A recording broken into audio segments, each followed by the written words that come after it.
ശരിക്കും പറഞ്ഞാൽ ഇതിന് തെളിവില്ലാതെ അവസാനം പറയാം. കാരണം ക്യാഷ് ട്രാൻസാക്ഷന് സർക്കാരിന് പങ്കില്ല, അല്ലെങ്കിൽ ഇത്തരം കാര്യങ്ങൾ കൊണ്ടുവരുന്ന പങ്കില്ല എന്ന് അവസാനം പറഞ്ഞു വരാം. സാധാരണ ഇതിൽ ഇത്തരം കാര്യങ്ങൾ ലാസ്റ്റ് തെളിവില്ലാതെ തള്ളിക്കളയാറാണ് എല്ലാ സർക്കാരുകളും ചെയ്യാറ്. പക്ഷെ ഇത് ജനങ്ങളുടെ വിശ്വാസം മുതലെടുത്തുകൊണ്ട് ഒരു പൊളിറ്റിക്കൽ പാർട്ടി അല്ലെങ്കിൽ ഒരു സർക്കാർ അല്ലെങ്കിൽ ഒരു മീഡിയ ചാനൽ നടത്തിയ ഈ ഒരു സംഗതിയുടെ തട്ടിപ്പുണ്ടല്ലോ പുറത്തു കൊണ്ടുവരണം. അത്രത്തോളം ഞങ്ങളെ പോലെ കായിക പ്രേമികൾക്ക് അത് വേദനിച്ചിട്ടുണ്ട്.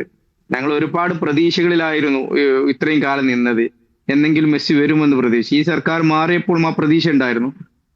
കാരണം പണമൊക്കെ ട്രാൻസ്ഫർ ചെയ്ത് കഴിഞ്ഞാൽ സ്വാഭാവികമായിട്ടും അങ്ങനെ കിട്ടിയ ഒരു ടീം തീർച്ചയായും കേരളത്തിൽ ഒന്ന് കളിക്കും ഞങ്ങൾ ഒരുപാട് ആളുകൾ പ്രതീക്ഷ ഉണ്ടായിരുന്നു. ഇനി അത് നടക്കില്ല എന്ന് പൂർണ്ണമായിട്ടും ബോധ്യമായി.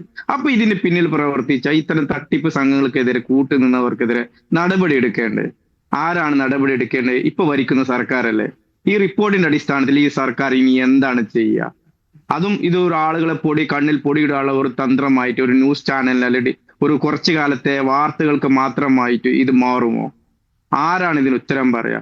ശരിക്കും ഈ വികാരങ്ങളെ ജനങ്ങളെ വിശ്വാസത്തിലെടുത്ത് അല്ലെങ്കിൽ ജനങ്ങളെ മൊത്തം പൊട്ടന്മാരാക്കുന്ന ഇവർക്കെതിരെ എന്തെങ്കിലും നടപടി എടുക്കേണ്ടത്. അല്ലെങ്കിൽ ഈ സർക്കാരിനെതിരെയും അതുപോലെ തന്നെയല്ലേ ആളുകൾ വിചാരിക്കുക?